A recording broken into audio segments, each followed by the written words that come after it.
Et coucou, on se retrouve comme chaque semaine pour notre débrief de l'actu BL de la semaine à venir. Cette semaine, on fêtera l'anniversaire de James, de Bad Friends. James qu'on ne verra plus évidemment dans des BL puisqu'il a arrêté officiellement sa carrière, en tout cas à moins qu'il décide de revenir un jour ou l'autre, mais pour l'instant on n'est pas prêt de le revoir. On fêtera également mardi les 27 ans de notre Kaona, qui est assez connu pour son rôle de méchant de Tarn-Type, mais qui évidemment a fait d'autres choses entre-temps. Kaona qui actuellement serait en pourparlers pour rejoindre GMM TV en compagnie de Max, Max Natapol, le fameux Max du pairing, ancien pairing, Max Tool. Affaire à suivre.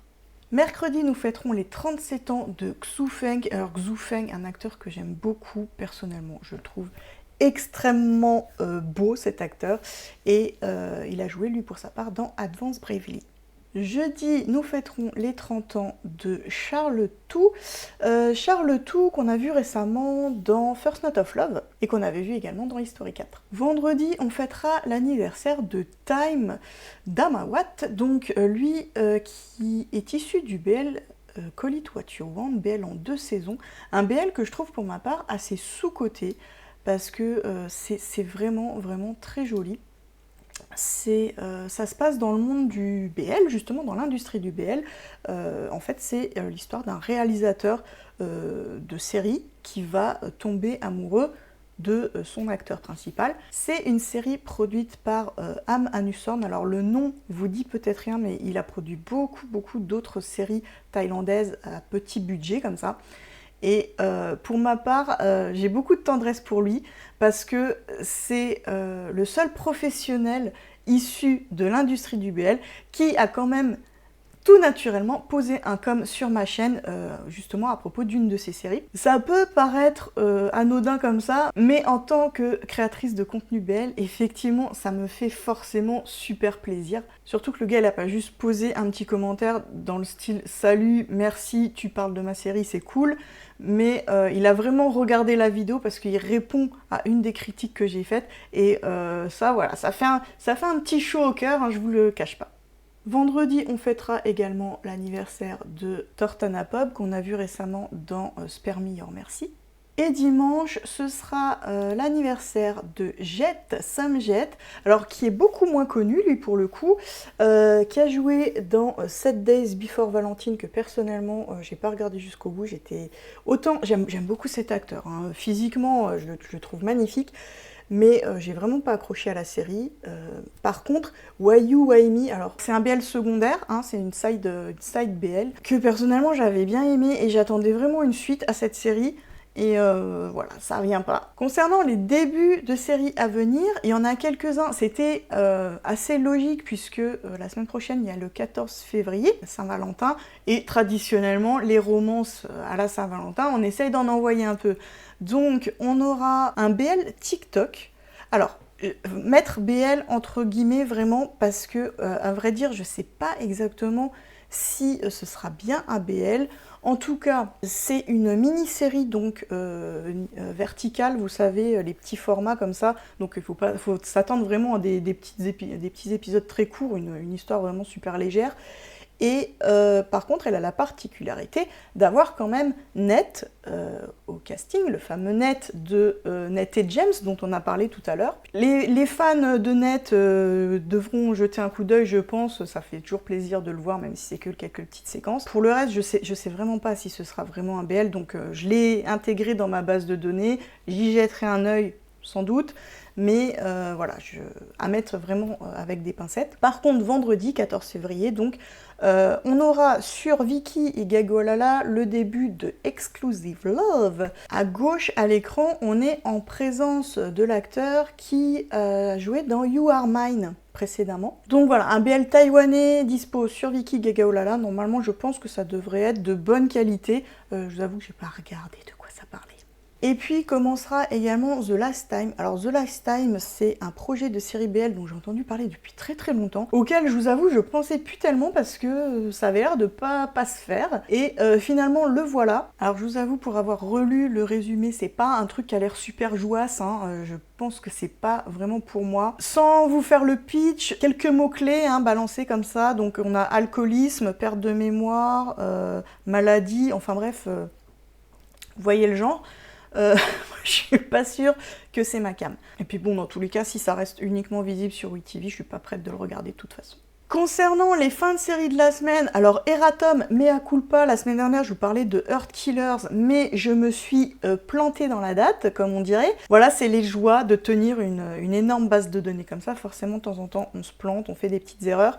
Donc là, effectivement, j'avais avancé la fin de la série d'une semaine sur YouTube en tout cas, et donc c'est seulement maintenant que je vais pouvoir le regarder, et ça finira mercredi. Alors samedi se termine Teenager Judge, BL vietnamien avec Bavin évidemment, comme 3 BL vietnamiens sur 4.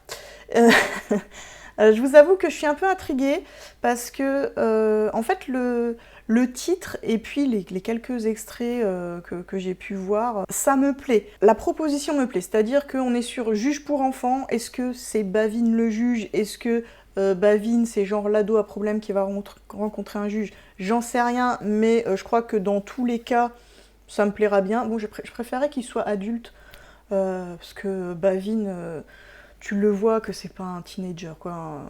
Mais bon, quoi qu'il en soit, je suis curieuse, mais je vous avoue que si au premier épisode je suis pas convaincue par le truc, je vais certainement pas m'acharner dessus. Samedi finira aussi I'll Turn Back This Time, BL chinois sur Gagaolala. Donc en ce moment j'ai l'abonnement, donc je vais regarder assez vite je pense, mais là c'est pareil, que ce soit Vietnam, que ce soit Chine, c'est plus des origines auxquelles je laisse beaucoup de chance. C'est-à-dire que autant sur un BL thaïlandais, en général, je laisse 3 épisodes pour me convaincre. Sur des pays comme ça, que je sais ne pas accrocher déjà de base, si au bout du premier je suis pas convaincue, je next. Et puis dimanche se finira Sangmin Di New sur Ichui. BL thaïlandais, alors là j'ai pas d'abonnement, donc c'est quelque chose que je regarderai vraiment plus tard pour le coup. Cette semaine, pas d'événement BL particulier prévu de mon côté. Au niveau de la généralité, je l'évoquais tout à l'heure, mais il y a évidemment la Saint-Valentin, donc il risque d'y avoir des petites surprises ce jour-là sur les chaînes de production BL, sur les comptes des réseaux sociaux des acteurs. Voilà, je pense qu'il y aura pas mal de messages d'amour aux fans, de choses comme ça qui peuvent être assez mignonnes, donc voilà, jetez un œil là-dessus. Et je vais passer du coup à vos questions. J'en ai reçu encore une cette semaine. Une question d'Olivier du coup qui me demande quelles sont les séries qui t'ont le plus ému et pourquoi, que ce soit bonheur ou tristesse. Alors Olivier, concernant ma réponse, j'ai ajouté une autre émotion qui est la colère, parce que tout simplement en préparant mes réponses, ça m'a évoqué ça aussi. Je vais juste commencer par les émotions un peu négatives, parce que j'aime mieux vous laisser sur une good vibe en fin de vidéo. Donc je vais commencer justement par la colère, parce que quand j'ai pensé à cette émotion, il y a tout de suite quelque chose qui m'est venu directement, parce qu'il faut savoir que je suis vraiment pas quelqu'un de colérique. Pour que je m'énerve, il faut vraiment avoir fait exprès, quoi. Je suis un peu une fille un peu baba cool, même des fois chiante, parce que mon mari me dit souvent par exemple que je ne m'inquiète pas assez. Vous voyez, c'est vraiment oh là là, pourquoi tu t'énerves, t'inquiète pas, on y pensera si au moment venu, si ça arrive. Voilà, lui il est tout l'inverse de moi pour ça, un peu plus angoissé, on va dire, un peu plus dans l'anticipation, de se dire et si. Moi, je suis vraiment en mode relax, quoi.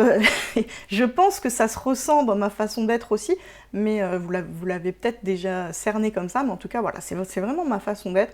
Je suis quelqu'un qui va pas s'énerver ou quoi, je vais temporiser, je vais toujours être celle, quand les autres se disputent, qui essayent d'arrondir les angles, etc. Et du coup, me mettre en colère, il faut vraiment le faire exprès, comme je disais. Par contre, il y a un Un BL qui a vraiment réussi à le faire. Alors je vais pas faire de spoil, je vais pas vous expliquer pourquoi. Ceux qui l'auront vu comprendront tout de suite pourquoi. Ceux qui l'auront pas vu, eh ben, si vous aimez vous énerver, vous aurez qu'à le regarder. En tout cas, le BL qui m'a vraiment mis en colère, c'est Together With Me, The Next Chapter. Donc c'est la saison 2 en fait de Together With Me, qui pour le coup, saison 1 j'avais plutôt bien apprécié. Alors maintenant je pense qu'avec le recul, connaissant un peu comment le BL est foutu, je pense pas que ce serait un BL que je kifferais particulièrement, mais à l'époque voilà, c'est un des premiers BL que j'ai vu, donc il faut le remettre dans ce contexte là aussi, j'avais pas beaucoup de références, et j'ai trouvé ça plutôt sympa. Et du coup, naturellement, j'ai voulu regarder la suite. Grosse erreur, je peux vous avouer que honnêtement, je crois que c'est la seule fois de ma vie où j'ai failli casser ma télé d'énervement. J'étais prête à prendre le premier truc qui me passait sous la main, genre mon mug, ma savate ou quoi, et la balancer dans la télé. C'était vraiment ce niveau-là d'énervement, mais littéralement, hein, je vous mens pas, j'exagère pas. Ce qui se passe dans cet opus-là de la série, pour moi, c'est inadmissible, c'est impardonnable. Ça m'a tout cassé en fait, ça m'a vraiment tout cassé, et j'avais envie de tout casser du coup. Mais voilà, vraiment mauvaise impression. Si vous hésitez à le regarder, vous avez jamais vu la saison 2, personnellement, je vous conseille vraiment de pas le faire, ça gâche tout. Et je sais que parmi vous, c'est justement parce que je dis ça que vous allez être curieux de le faire, et ben faites-le, et puis vous comprendrez sans doute pourquoi tant d'énervement de ma part. Concernant la tristesse, alors ça va pas être une grosse surprise, je pense, parce que on est nombreux à avoir cette référence en matière de tristesse ultime. History 3, Make Our Days Count. Je n'ai jamais autant chialé de ma vie devant quoi que ce soit. C'est-à-dire que ce soit BL, pas BL, film, livre, parce que des fois ça m'arrive de pleurer aussi en lisant des livres. C'est plus rare, et c'est d'ailleurs très chiant parce que du coup comme tu pleures tu peux plus lire. Et c'est ce qui m'est arrivé d'ailleurs dans Make Our Days Count, je vais vous raconter. Mais vraiment, cette série, ultime tristesse pour moi, justement comme je vous disais, j'ai regardé la fin par fraction de 1-2 minutes parce que je chialais tellement. Mais en plus pendant longtemps, hein, parce que c'était quasiment toute la durée du dernier épisode. Je chialais, j'arrivais tellement plus à me reprendre que je ne pouvais plus lire les sous-titres. Donc voilà, vraiment des petits fragments comme ça de 1 minute par 1 minute, je faisais des pauses, j'essayais de me calmer et j'arrivais pas. Et je crois que j'ai jamais vécu ça de ma vie, autant de tristesse qui m'a vraiment pris aux tripes. Comme je disais, vous êtes nombreux voilà, à citer ce BL-là en référence ultime du truc qui vous a fait chialer. Et moi, je pense que c'est d'autant plus vrai pour moi parce que ça m'a ramené à ma propre histoire.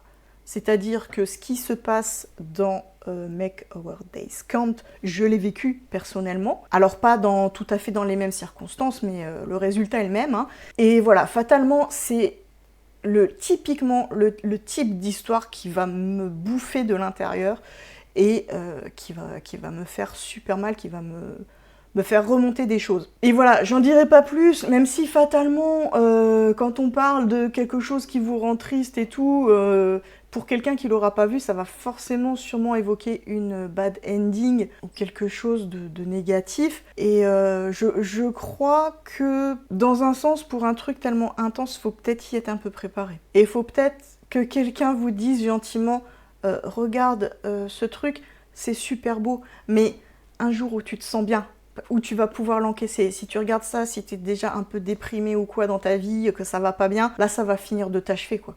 Pourtant, encore une fois, c'est une série magnifique. J'ai adoré cette série, c'est très joli. Le couple secondaire aussi, j'ai beaucoup apprécié. Mais c'est bien un truc que j'oserais jamais regarder une deuxième fois, ou bien alors en m'arrêtant avant la fin. Et puis, la question sur le bonheur, alors c'est compliqué d'y répondre parce que, évidemment, il y a beaucoup de séries qui m'ont procuré beaucoup de bonheur. Alors, essayez de trouver le mieux dans tout ça, je sais pas trop. Pour m'aider, tout simplement, j'ai repris mon top 3. Alors, j'en parle assez régulièrement, mais pour ceux qui le connaîtrait pas, je vous le mets quand même. En numéro 3, Like Love, c'est vraiment une de mes séries préférées. Ça se trouve pas officiellement, mais si vous savez chercher un petit peu, vous pouvez tomber dessus. C'est une série chinoise, d'avant censure, et ça se voit.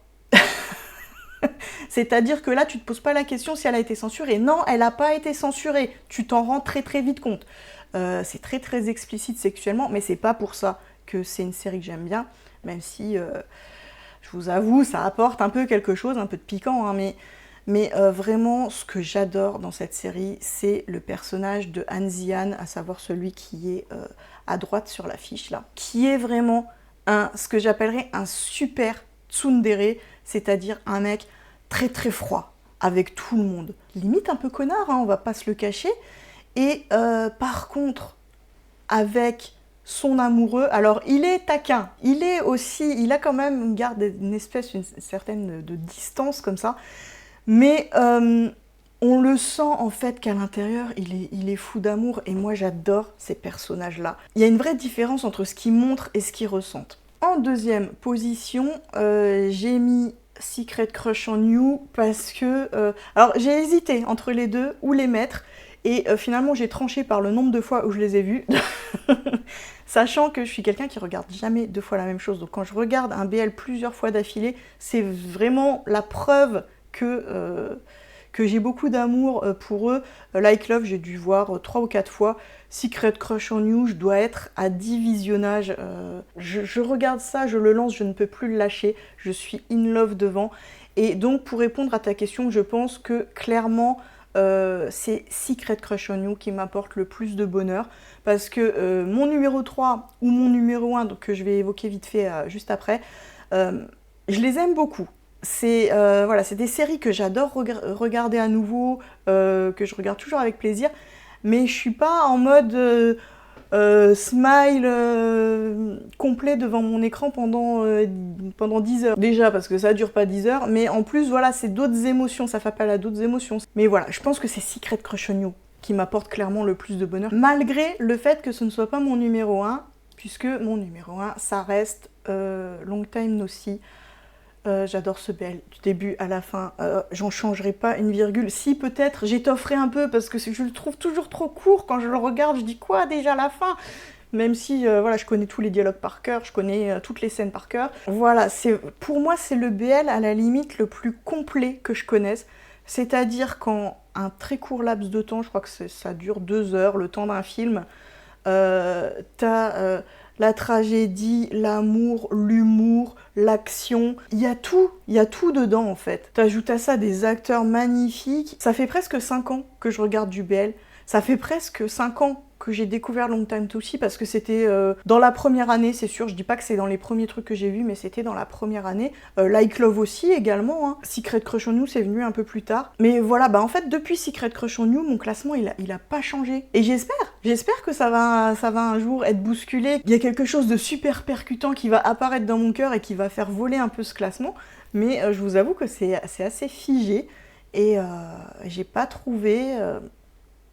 de choses qui va venir bousculer tout ça pour le moment. Et ben voilà, encore une fois, j'ai raconté ma vie et cette vidéo va durer 3 plombes. Promis, un jour, une de ces vidéos hebdo durera moins de 5 minutes. Je pense que je peux le faire, mais ce sera pas pour aujourd'hui. Quoi qu'il en soit, je vous souhaite une super semaine pleine de BL. Je vous dis à très vite.